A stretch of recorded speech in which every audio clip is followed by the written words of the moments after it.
Albert Einstein, l'un des plus grands esprits scientifiques du XXe siècle, est souvent célébré pour ses contributions révolutionnaires à la physique théorique. Cependant, au-delà de ses réalisations scientifiques, Einstein était également un philosophe et un penseur profond qui a beaucoup réfléchi sur la nature des relations humaines et de la vie en société.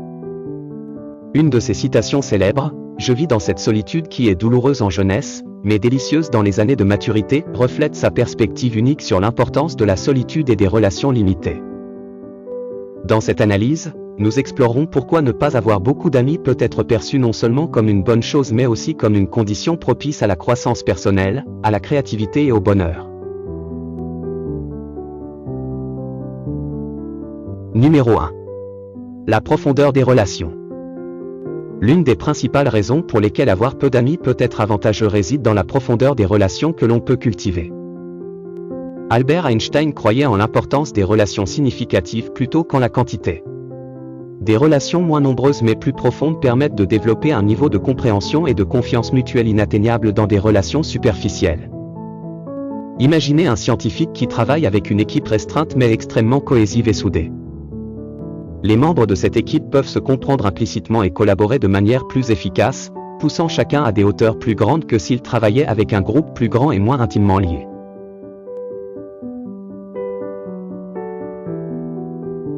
Numéro 2. La concentration et la productivité. Einstein est également connu pour son immense concentration et sa capacité de travail solitaire.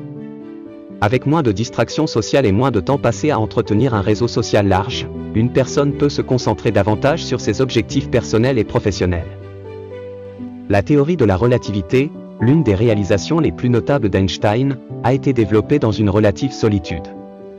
Son temps de réflexion intense et ininterrompu lui a permis d'explorer des idées complexes sans être constamment interrompu par des obligations sociales.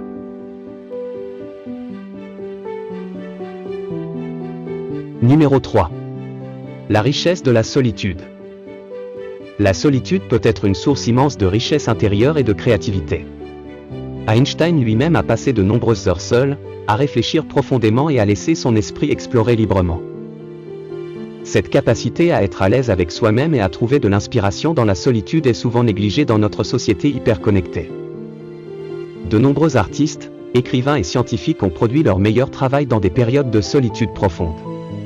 La possibilité de se retirer du monde extérieur permet de se connecter plus profondément avec ses pensées et ses émotions, stimulant ainsi la créativité.